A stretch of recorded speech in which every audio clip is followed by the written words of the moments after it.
नमस्कार दोस्तों, स्वागत है आपका डॉक्टर आशीष के साथ एक नया सफर द हीलिंग वॉइस। अक्सर लोग मुझसे पूछते हैं कि एक सक्सेसफुल मेडिकल करियर के साथ आपको पॉडकास्ट की क्या ज़रूरत है। मुझे ऐसा लगता है कि डॉक्टर या एजुकेटेड पीपल होने के वजह से हमारी सोसाइटी में जिम्मेदारी और ज़्यादा बढ़ जाती है अवेयरनेस और जागरूकता फैलाने में।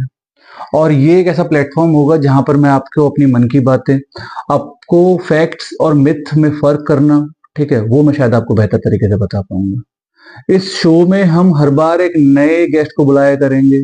वो गेस्ट किसी भी फील्ड का होगा। आप बताएंगे कि हम जैसा मैंने बताया कि हम हर बार एक टॉपिक लाया करेंगे। आज का एक टॉपिक है फैक्ट्स एंड मिथ। मेडिकल में मिथ बहुत ज्यादा जल्दी वायरल होती है और फैक्ट्स कोई जानना नहीं चाहता या फिर कोई बता नहीं पाता। बताते हैं डॉक्टर तो सुन नहीं पाते आप या फिर आप तक पहुंच नहीं पाता। तो आज ये बैरियर मैं दूर करूंगा आपके लिए। मिथ और फैक्ट्स दोनों क्लियर करूंगा। चलिए हम मिथ देखते हैं कि आज कौन कौन से मिथ हैं। पहला मिथ है खड़े होकर पानी पीने से जोड़ों में दर्द होता है। खड़े होकर पानी पीने से जोड़ों में दर्द होता है, ऐसा साइंस में कहीं नहीं लिखा, ऐसा किसी साइंटिस्ट ने कभी नहीं बोला, किसी रिसर्च में ऐसा नहीं आया। पर हाँ, आयुर्वेदा में ऐसा जरूर कहा गया है कि बैठकर पानी पीने से पाचन क्रिया बढ़ती है। दूसरा मिथ, बच्चों को चीनी खिलाने से वे हाइपर एक्टिव हो जाते हैं। बच्चों को चीनी खिलाने से ये हाइपर एक्टिव नहीं होते। बच्चे खुद ऑलरेडी उनमें ऊर्जा ज्यादा होती है, एनर्जी ज्यादा होती है। वो हाइपर एक्टिव चीनी से नहीं होते। धन्यवाद। तो हम तीसरा मिथ लेते हैं, शेव करने से बाल और घने व मोटे हो जाते हैं। तथ्य, फैक्ट, बाल शेव करने से घने और मोटे नहीं होते। बाल शेव करने से उनकी ऊपरी सतह कटती है, जो नीचे की सतह उनकी ऑलरेडी मोटी होती है बालों की, तो हमें देखने से लगता है, लेकिन उसका मोटा और घना होने से कोई भी सीधा संबंध नहीं है। चलिए हम अगला मिथ ले लेते हैं, हर दिन 8 गिलास पानी पीना जरूरी है। हर दिन 8 गिलास पानी पीना जरूरी है, ये कहीं साइंस में लिखा नहीं है, ये किसी ने कहीं कोई स्टैंडर्ड नहीं है। हर इंसान का शरीर अलग होता है, हर इंसान की बॉडी की जरूरतें अलग होती है, पर हमें ऐसा लगता है हमें उसको हाइड्रेट करने के लिए पानी पीना होता है, तो वो हर इंसान पे अलग अलग निर्भर करता है। इसका कोई 8 गिलास का कोई सिद्धांत नहीं है। चलिए हम अगला मिथ लेते हैं, मोबाइल फोन रेडिएशन से ब्रेन कैंसर होता है। मोबाइल फोन रेडिएशन से ब्रेन कैंसर होता है ऐसा कोई कहीं सिद्ध तो हुआ नहीं है, ना ही किसी रिसर्च में आया है। पर हाँ, मोबाइल अत्यधिक यूज करने से आपके दिमाग और आपकी आंखों पर दबाव जरूर पड़ता है।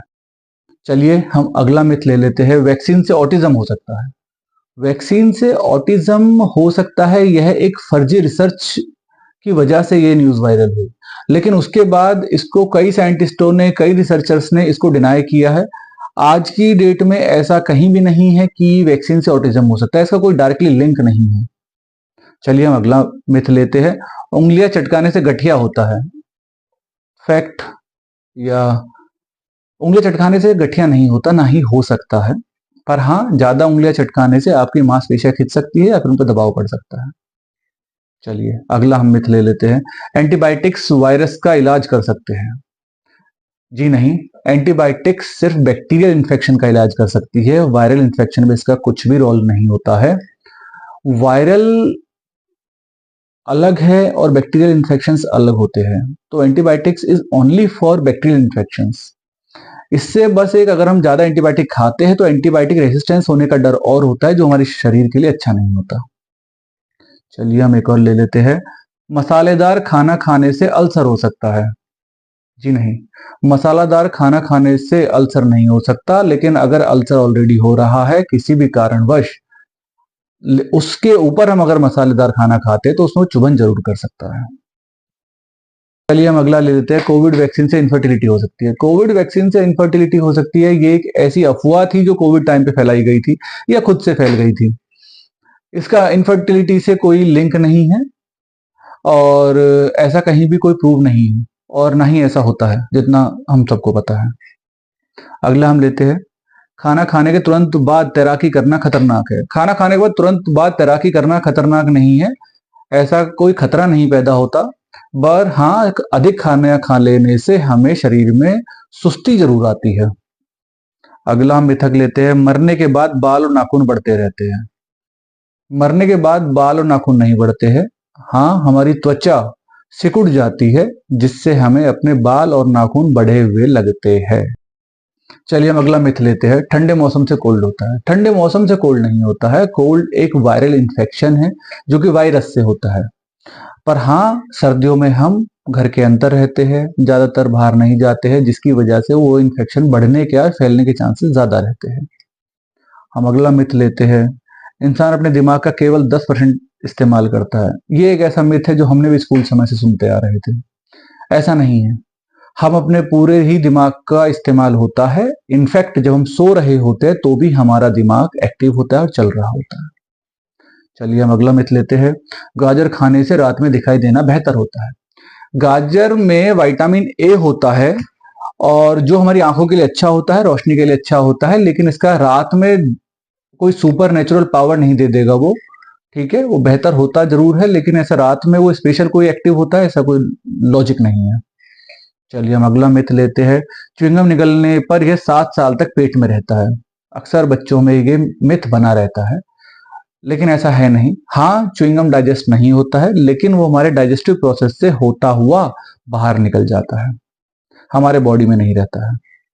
चलिए अगला मिथ, कम रोशनी में पढ़ने से आंखों को नुकसान होता है। कम रोशनी में पढ़ने से आंखों पर दबाव जरूर होता है, लेकिन स्थायी कोई नुकसान होता है ऐसा कहीं कोई सिद्ध नहीं हुआ है। चलिए हम अगला मिथ लेते हैं, गर्भ अवस्था में व्यायाम करना चाहिए। गर्भ अवस्था में व्यायाम एक्सरसाइज करना अक्सर अच्छा होता है, बशर्ते किसी डॉक्टर ने किसी कारणवश आपको मना ना करा हो। तो आज के यही सारे मिथ और फैक्ट थे जो मैंने क्लियर करने की कोशिश करी। इसका पहला पॉडकास्ट, इसमें हम एक और चीज करेंगे, हम आपको मूल मंत्र देने की कोशिश करेंगे। तो आज का मूल मंत्र है, काम छोटा हो या बड़ा हो पर उसे शिद्दत से शुरू करना जरूरी होता है। हमें कामयाबी काम कितना बड़ा था कितना छोटा था इस पे निर्भर नहीं करती है, हमारी कामयाबी इस बात पे निर्भर करती है कि हमने उस काम को कितनी शिद्दत से निभाया। पॉडकास्ट और हम कोशिश करेंगे आपको ऐसे ही पॉडकास्ट देते रहे, हर बार एक नए गेस्ट के साथ। हम कोशिश करेंगे वो गेस्ट कोई जानी पहचानी हस्ती हो जिनको आप भी जानते हो, जो अपने जीवन के एक्सपीरियंसेस हमें बता सके ताकि हमारा जीवन बेहतर हो सके। उम्मीद है आपको अच्छा लगा होगा। आप अपने रिव्यूज मुझे दे सकते हैं, आप मुझे सोशल नेटवर्किंग साइट्स पे फॉलो कर सकते हैं।